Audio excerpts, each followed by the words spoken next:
An individual named Cameron Bertuzzi, who had been a Protestant, recently announced that he is converting to Catholicism. Bertuzzi has a significant online following, and his announcement has been widely celebrated and promoted by various defenders of the Vatican II Sect as a great example of a conversion. Some major news just broke. Breaking news. Cameron Bertuzzi, content creator, has decided to become Catholic. And so I really want to, first of all, congratulate him. So obviously today I'm going to be talking about Cameron Bertuzzi's conversion to Catholicism. And, there are a lot of reaction videos online. This video will demonstrate that despite many claims to the contrary, Cameron Bertuzzi has not truly converted to Catholicism, nor is he on a path to converting to Catholicism with his current beliefs. Let me state at the beginning of this video that we sincerely hope for Cameron Bertuzzi's conversion to true traditional Catholicism. We also hope for the conversion of the other individuals involved in this situation. But since he and others are presenting his story to many thousands of people as an example of a conversion to Catholicism when it's not, a public correction must be made. The fact is that during and after his announcement, Bertuzzi has expressed many things that are totally incompatible with the Catholic faith. And we understand that when people are new to the faith, there are many things that they do not know. People learn more as they go along, of course, including about the post-Vatican II crisis. We recognize that. We are not nitpicking here. Rather, what Bertuzzi expresses is incompatible with basic Catholic beliefs. What he expresses is contrary to the faith one must have in order to please God. Bertuzzi was recently interviewed about his announcement by Matt Fradd on Pints with Aquinas. Fradd had him flown to the Vatican for the occasion. In fact, Matt Fradd got so excited about this news, as you can imagine, he decided to pay to fly me out to the Vatican, the one in Rome, to detail my journey on his channel. In the interview, Bertuzzi mentions that he believes in hopeful universalism. That is, he hopes that in the end, all men will be saved. My journey as a Protestant had been sort of going in the direction of annihilationism toward universalism. I was always at least what I would call a hopeful universalist. So I was hopeful that everyone would be saved. Right. Sort of Bishop Robert Barron's view. Exactly. And so what I've come to recently is that hopeful universalism is more consistent with the Catholic understanding, or just the traditional. It's not. Most Protestants accept the traditional view as well, eternal conscious torment. Mm-hmm. But what I saw is that hopeful universalism seems to be a better fit on the traditional view, as opposed to the annihilationist. So if you had to choose one. So here's my hope. My hope is that that hell will eventually be emptied. That people will eventually come to see that it's silly to remain in sin. Yeah, so I don't think you can maintain that as a Catholic. Okay. Yeah. I think you can maintain a hopeful universalism as Barron does. I think Barron is within the realms of orthodoxy, but to deny eternal conscious torment, I don't think is within the realms of orthodoxy. What is his? Do you mind if I just ask? Well, I don't want to speak on behalf of the good bishop, but he's not making the claim that there is nobody in hell. Yeah. And he's no, that's not the claim either. I know. I just want to make sure I spell this out well, because I know Bishop Barron sometimes gets strawmanned, and I'm trying to say it as accurately as I can. He's not making the claim that there is no one in hell. He's not making the claim that everyone will be saved. But I think he says we can at least hope for the salvation of all. Yes, and that's what I think is more consistent. That's a heretical position. It's a dogma that all who die outside the Catholic Church are not saved, and that the Catholic faith is necessary for salvation. Bertuzzi clearly does not believe that, and that will be further demonstrated as we proceed. As Pope Pius IX stated, quote, "In particular, ensure that the faithful are deeply and thoroughly convinced of the truth of the doctrine that the Catholic faith is necessary for attaining salvation. This doctrine, received from Christ and emphasized by the Fathers and Councils, is also contained in the formulae of the profession of faith used by Latin, Greek, and Oriental Catholics." End quote. Notice that this dogma is part of the profession of faith. It's something a person needs to accept in order to enter the Catholic Church. Since countless people die outside the Catholic Church, obviously not all people are saved. In Matthew 7, Jesus indicates that few are saved, and in Matthew 13:42, Jesus teaches that people will be condemned to hell. It's therefore a truth of divine revelation that not all men are saved. Bertuzzi's position is incompatible with the Catholic faith. Bertuzzi's view also amounts to the heresy of Pelagianism, for it's a dogma that infants and others need the sacrament of baptism to be saved. In fact, here's an interesting quote from St. Robert Bellarmine against the Pelagian heresy on the matter of the necessity of baptism for infants. This is perhaps the first time this passage of Bellarmine has been translated into English. Bellarmine states, quote, "Therefore, in order that we may distance ourselves as far as possible from the error of the Pelagians, we maintain that there is no blessed life for infants without baptism, and we assert that they should be baptized, not only so that they are not excluded from the kingdom of God, but also so that, liberated from sin, they may likewise be liberated from the power of Satan and the prison of hell, and so gain eternal life and rest." End quote. In the next clip, Bertuzzi refers to a Greek, quote, Orthodox author who wrote a book on the resurrection. Bertuzzi goes out of his way to indicate that in his view, there's nothing wrong with being Greek, quote, Orthodox. The best arguments that there are for the resurrection. So 2 resources that I would recommend on that. One of them is Richard Swinburne's The Resurrection of God Incarnate. He's Greek Orthodox, by the way, but he's got an amazing book, but as if it's like a bad thing. He's got an amazing book on the resurrection. Yes, it is a bad thing to be Greek Orthodox. It's a false religion, it's heresy, and it's schism. As Pope Gregory XVI teaches, quote, "Finally, some of these misguided people attempt to persuade themselves and others that men are not saved only in the Catholic religion, but that even heretics may attain eternal life." End quote. For many videos and articles that completely refute Eastern, quote, Orthodoxy, see our website, vaticancatholic.com. In the next clip, Cameron Bertuzzi refers to his Protestant friend Gavin Ortlund. Although Ortlund believes that Catholics can be saved and is much more friendly than many who attack Catholic teaching, he still denies and tries to refute Catholic dogmas on many issues. Ortlund, for instance, publicly and aggressively argues that the papacy is false. Nevertheless, Matt Fradd considers Ortlund to be a terrific guy. That's not a Catholic position. For the Catholic Church teaches that you cannot be good without the Catholic faith. As St. Robert Bellarmine stated, quote, "For just as among Catholics there are good and bad people, but among heretics no one can be good, in like manner among the kings of Judah many were good and many were evil, but from the kings of Israel absolutely no one good was found." End quote. Bertuzzi says that Ortlund will probably have a response video to his announcement and that he's all for it.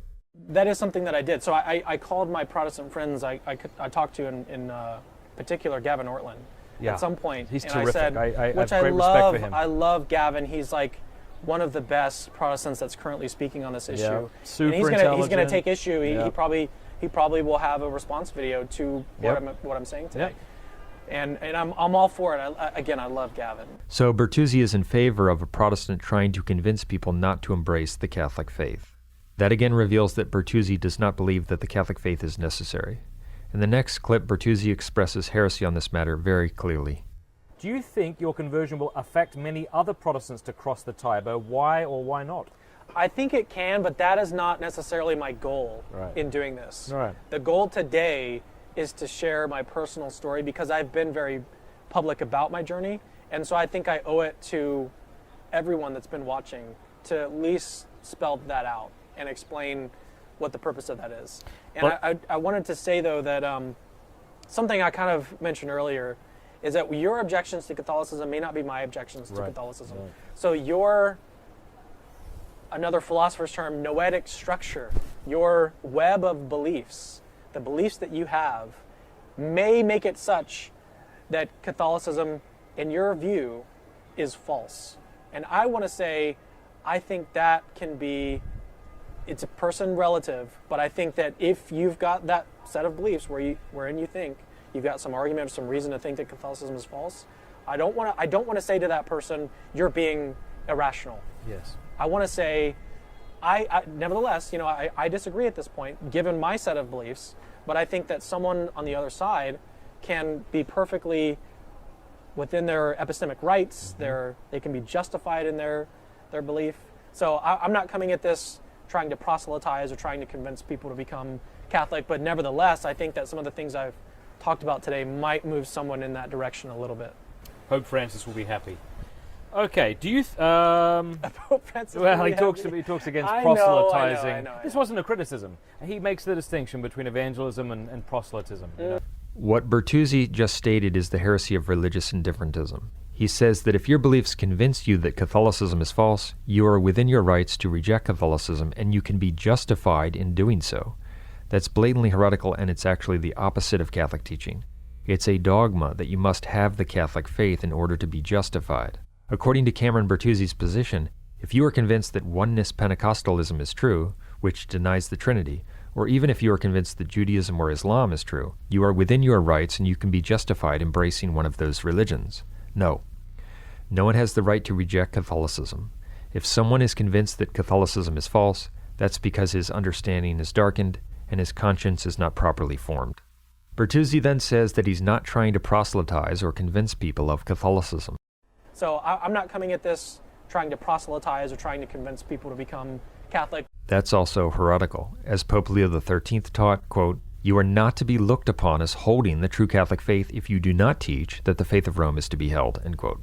It's also noteworthy that in making this statement, Bertuzzi gives a very accurate definition of proselytism. He correctly understands proselytism as trying to convince people of the faith. That's what it means. Convincing people of the Catholic faith is also what Antipope Francis repeatedly rejects when he rejects proselytism, as we've proven in our material. Non è lecito convincere della tua fede. Il proselitismo è il veleno più forte contro il cammino ecumenico. Matt Fradd comments on this and jokingly says that Francis would be happy with Bertuzzi's rejection of proselytism, and indeed he would. Pope Francis will be happy. Okay, do you... Pope Francis. Well, he talks against I know, proselytizing. I know. This wasn't a criticism. He makes the distinction between evangelism and proselytism. Fradd then tries to explain Francis's position away by mentioning that Francis makes a distinction between evangelism and proselytism. But that argument fails completely. We already refuted it in our video debunking Trent Horn and Michael Lofton on this matter. Francis does distinguish between evangelism and proselytism, but that's irrelevant, because Francis's definition of proselytism includes trying to convince people of the faith, as an abundance of evidence proves. ¿Voy a convencer a otro que se haga católico? No, no, no.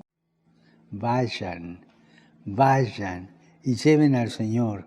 Vayan y llenen sus ambientes, incluso los digitales, no de convicciones, no para convencer, no para hacer el proselitismo, sino para testimoniar la ternura y la misericordia de Jesús. Y ninguno tuvo la pretensión de convertir al otro. Francis understands evangelism as living your life, and people can decide to talk to you about your beliefs if they want to. But his definition of proselytism includes trying to convince others with words or arguments or apologetics. He condemns the latter repeatedly, and thus condemns true evangelization, and in the process he teaches manifest heresy. The false convert and notorious heretic Michael Lofton made the same false argument that Matt Fradd did in a failed attempt to defend Francis on this matter. Just like Fradd, Lofton said that Francis distinguishes between evangelism and proselytism.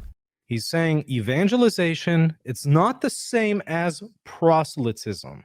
Yes, Francis does make that distinction, as we mentioned in our video, and that doesn't help them at all, for the reasons just explained, namely that Francis includes convincing people of the faith when he condemns proselytism.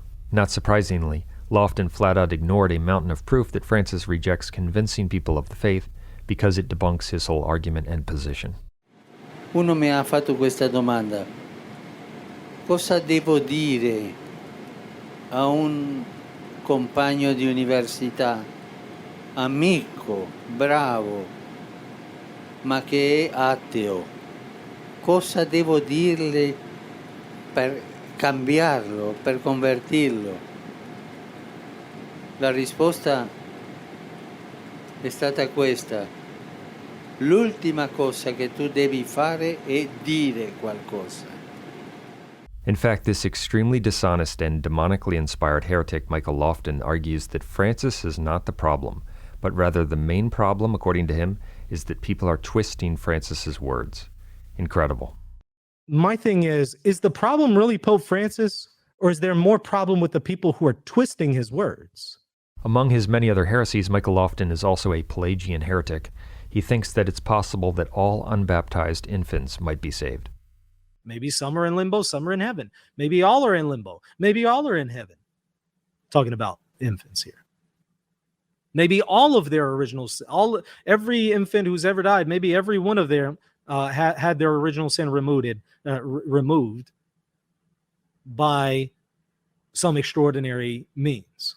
That's heresy, and he isn't even aware that the Catholic Church dogmatically taught at the Councils of Florence and Trent that infants need the sacrament of baptism to be saved.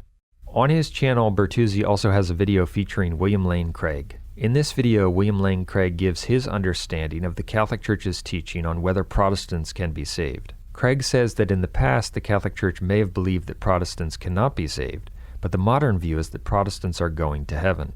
Is Dr. Craig assured of his salvation, even though many Catholics say that Protestants will probably not be saved? Oh, I don't think that that is the modern Catholic view anymore. That may have once been the view, but I think that the contemporary Catholic would say of Protestants that they are, quote unquote, separated brethren. They are brothers in Christ, but they haven't come to recognize that the Roman Catholic Church is the true church of Christ here on earth. And so they haven't affiliated themselves with the institution of the Catholic Church, but nevertheless, they are regenerate Christians and are going to be in heaven with people who are Catholic. Even after he announced his intention to supposedly convert, Bertuzzi still prominently features this video. A true conversion would require a person to remove such heretical material. William Lane Craig is correct when he describes the position of the Vatican II Sect. The Vatican II Sect does heretically teach that Protestants are going to heaven, that heresy is taught in Vatican II, but the actual Catholic Church teaches that Protestants need to convert in order to be saved. Also, after he announced his decision to convert, Bertuzzi posted this message in which he actually recommended people to read a pro-Protestant book that's specifically written to dissuade people from becoming Catholic. Think about that. So basically, Cameron Bertuzzi's position is that if Catholicism is your flavor or what you prefer, you should embrace it. But if Protestantism is your flavor or what you prefer, you should embrace Protestantism. That's not real Catholicism. That's a false religion. Despite all of these facts, modernists like Matt Fradd, Michael Lofton, and others are telling supposed Catholics that they should send their money and financial support to Bertuzzi, who doesn't have the faith and is promoting clear heresies. You know, if you don't mind, I just want to do a shout out for your Patreon account because, you know, I'm sure you're taking a hit for making this decision. And if it's okay, of course it is, I just want to invite everybody who's watching, if you want to support Cameron Bertuzzi, because you've got a fantastic channel. I also want to point y'all to his channel because Capturing Christianity is his channel and is certainly in need of help. So I put a link there in the description of the announcement that he made. He also put instructions in there on how you can support his channel. This brings me to the next point. In his announcements, Bertuzzi repeatedly mentioned that his outreach was struggling financially. Second, I need to make you aware of the financial situation that Capturing Christianity is currently facing. So over the past year or so, we've been operating at a net loss each month. And as of November 2022, this deficit has grown to nearly $3,000 per month. As you can imagine, this is not sustainable. It really means a lot because we've been really struggling the last year or so. Yeah. We've had a deficit. And we did have a period of prosperity with the channel. So we had money in the bank that we were working through, but we've gotten to the point where we had a $3,000 a month deficit. But after his announcement, financial support has been, according to his own words, pouring in. I mentioned in my announcement video yesterday that our ministry is currently operating at a deficit. And so what that means is that we had, at the point that I made my video, which we have had a lot of support that has been pouring in. So I did want to say thank you guys so much. Well, hello there, Cameron here. 2 weeks ago, I announced that Capturing Christianity was having some financial struggles. And in this video, I'd like to give you a quick update on how things are progressing. So I'm super happy to report that we've made significant progress toward financial security. He also makes other statements that are rather strange coming from someone who supposedly has been convinced of Catholicism and decided to convert. For example, he says that in his view, the New Testament passages on the papacy, if you are being, quote, charitable, only give a little bit of weight to the side of the papacy. There's really 3 passages in the New Testament that are sort of relevant to the papacy in terms of like giving some positive boost to it, which is Matthew 16, John 21, and Luke 22. And if you look at those 3, you'll see that, I think being charitably, you can say, okay, this does give a little bit of weight to the side of the papacy. No, those passages actually prove the papacy. Bertuzzi also said that it's been a surprise that in Catholicism there are things that can deepen your spiritual life, and that he did not expect his spiritual life to be reignited by Catholicism. But one thing that's really been a surprise to me is that it's really ignited my spiritual life. My spiritual life was super dry. It was super dry. I didn't pray, didn't even read my Bible that much or study. And it wasn't always like that. I'd have my periods of being up and down. But I was very spiritually dry. And one thing that sort of just happened as a result of this is understanding that there's all sorts of things in Catholicism that can help you enter into a deeper and richer spiritual life, including your prayer life doesn't have to be spontaneous and extemporaneous. You can follow a written prayer, just like what Jesus, commands in the with the Our Father, for example. Yeah, and so there's all sorts of things that you can do. And so keep going. Well, my spiritual life has been reignited as a result of this, and that was not something that I expected.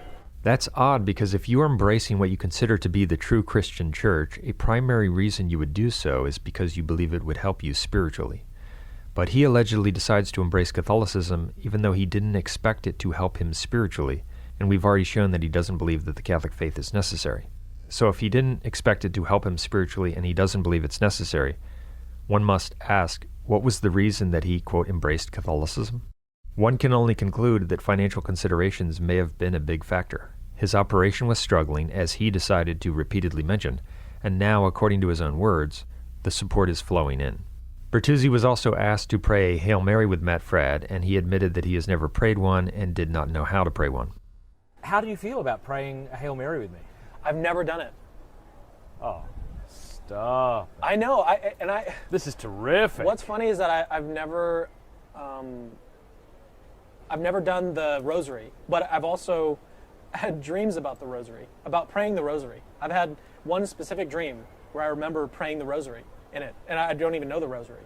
So do you know the Hail Mary? No, I don't. That's strange for someone who supposedly decided to convert months ago after a long process of discernment. He was also asked if any books were instrumental in his conversion. He couldn't name any. Was there a perhaps most helpful book, not having to do with the papacy necessarily, that you thought, this is a really good book that helped me with the Catholicism in general, or? People have been sending me books since that point. Since you've been on my show? Yeah, so you have a library at home? Yeah, there was a book, I can't remember the title of it, but there was that one book that was specific to the papacy, but I can't remember that. Bertuzzi also said that during the process, even when he no longer had objections to Catholicism, he called his Protestant friends and asked them what he should do. I called some Protestant friends of mine and I was like, hey, look, these are my objections to Catholicism, and I no longer have these objections. And that's basically my objections. So what should I do now? Where should I go at this point? And I called my Protestant friends. I didn't call my Catholic friends. I called my Protestant friends because at that point I wanted to remain Protestant. That's another example of why so many people aren't granted the grace of the true faith. They seek the approval of others rather than looking solely to please God. They care too much about what other people think. In John 5, Jesus explains that this is why many cannot believe. They seek glory or approval from other men rather than from God. It's a widespread problem. People need to be focused vertically, if you will, on God's truth, God's will, and God's view, not horizontally on what other people think or how they will react. We cover this in our videos, Why So Many Can't Believe, and How to Avoid Sin. When a person looks to please God alone, regardless of what others think, then he or she can be graced with the true faith, but that person will also begin to be hated, disrespected, and rejected by many. See John chapter 15. Bertuzzi also said that during the process, he would use a formula to weigh the evidence for or against Catholicism. But I was talking one day with a friend of mine who's an expert in Bayesian analysis, and I was like, so what do I do at this point? Do I just ignore that piece of data? Or what do I do with it if I'm not convinced about this data being an actual data point? Do I ignore it and then just go with whatever the other evidence that I've got? And he was like, no, you don't ignore it. What you do is you cut its probabilistic force in half. If you're unsure about that piece of data, then you cut its probabilistic force in half. And so naturally I went directly to my document and I did that, and the probability after I cut the probability in half came out to 0.91, I think. It was 0.90 or 0.91 that the papacy is true. And so that at that point, I was like, that was one of the first points where I was like, this could really be, this could be it. Like this could be the thing that really convinces me. Further, in his announcement video, Bertuzzi said that the evidence strongly suggests that the papacy is true, not that the papacy is true. What I found was that the evidence strongly suggests that the papacy is true. But that's not divine faith. Divine faith excludes doubt. True Christians know that the papacy and Catholicism are true. As St. Robert Bellarmine said about the requirements for justifying faith, quote, "Second condition is that belief should be firm on the part of the subject, that is, that a man should in no way doubt and prefer to die rather than disbelieve an article of faith," end quote. That's why when you hear people in the Vatican II Sect say that they'd become Protestant or Eastern, quote, Orthodox before taking the sedevacantist position, they are just illustrating that they are not real Catholics. It does lead to the conclusion then that if what he's saying is true, that now your Pope is leading idolatry. And why did I come back to Catholicism if that's true? Why did I come back? I should have stayed Eastern Orthodox if that's the case. What are you selling me here at this point? Why should I become Catholic again? Your Pope's promoting idolatry and I need to become Catholic? That's your position? No, I'm good. I'll I'll go back to the Reformed or the Eastern Orthodox before I go and take that position. A true Catholic knows that the papacy is true, and therefore that Protestantism and Eastern, quote, Orthodoxy are certainly false. A true Catholic does not consider abandoning the faith for false religions. When a person has the firm conviction that Catholicism is true and accepts all of the Church's teaching, then God will give that person the grace to recognize what has really happened since Vatican II. But countless people are left blind to what the Vatican II Sect represents, the prophesied end times counterchurch, because they have no divine faith. They have merely a human, quote, faith. So this news with Cameron Bertuzzi is frankly another clear illustration of how fake the Vatican II Sect is. It's a deception. I'm super happy for Cameron. I'm so glad that he has discerned this and the Holy Spirit has led him to Christ Church. It doesn't represent real Catholicism. It doesn't accept the necessity of the Catholic faith, among other things. It's truly the end times counterchurch. Again, we hope for the true conversion to Catholicism of all involved.